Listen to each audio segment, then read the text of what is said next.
God, கர்த்தர் நல்லவர், அவர் கிருபை என்றும் உள்ளது. ஆமென். ஒரு பேங்க்ல சைன் பண்ண போகும்பொழுது, சார் எக்ஸ்கியூஸ் மீ கொஞ்சம் பென் கொடுங்க அப்படின்னு சொல்லி பென் வாங்கி சைன் பண்ணிட்டு கொடுக்கும்பொழுது ஒரு செகண்ட் மேட்டருக்கே நம்ம தேங்க்ஸ் சொல்றோம். அப்போ தேவன் நமக்கு இவ்வளோ ஆசீர்வாதங்களையும் இவ்வளோ நன்மைகளையும் எண்ணிலடங்கா காரியங்களை நமக்கு செய்கிறாரு. நம்ம ஒரு நாளாவது நன்றி உள்ளத்தோடு நன்றி சொல்லியிருக்கிறோமா, அல்லது ஒரு நன்றிக்காக ஏதாவது கிரியை செஞ்சுருக்கிறோமா?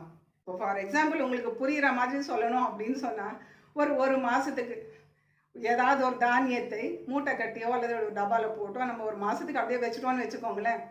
ஒரு மாதம் கழிச்சு திறந்து பாருங்க, அந்த கொண்ட கடலையோ அல்லது அந்த உளுத்தம்பருப்போ அல்லது எந்த ஒரு தானியமாக இருந்தாலும் பூச்சி புழு வண்டு வந்து அழகாக பவுடர் பண்ணி அது உரு தெரியாமல் பூசணம் பிடிச்சி நாசமாக போயிடும்.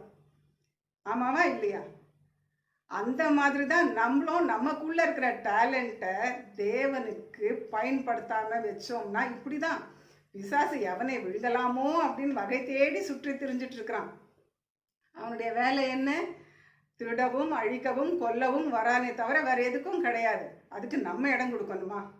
அதுக்கு நம்ம இடம் கொடுக்கவே கூடாது. நம்ம கொஞ்சம் இடம் கொடுத்தா போதும். ஒரு பழமொழி சொல்லுவாங்களே, இருக்க இடம் கொடுத்தா படுக்க இடம் கேட்பாங்க அப்படின்னு சொல்லிட்டு சொல்லுவாங்க. அந்த மாதிரி கொஞ்சம் கேப் கிடைச்சா போதும், பிசாசு வந்து நம்ம வாழ்க்கையை ஒன்றும் இல்லாமல் பண்ணிடுவான்.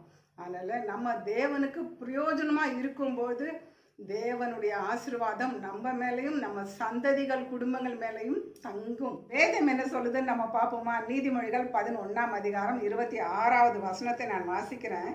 தானியத்தை கட்டி வைக்கிறவனை ஜனங்கள் சபிப்பார்கள், விற்கிறவனுடைய தலையின் மேல் ஆசீர்வாதங்கள் தங்கும். ஆமென். இங்க என்ன சொல்றாங்க பாருங்க, தானியத்தை பதுக்கல் பண்ணுவாங்க, ஒழிச்சு வைப்பாங்க, கடத்துவாங்க. இவங்களும் யூஸ் பண்ண மாட்டாங்க, மற்றவங்களுக்கும் கொடுக்க மாட்டாங்க. அவங்க மேலே என்ன வருமா?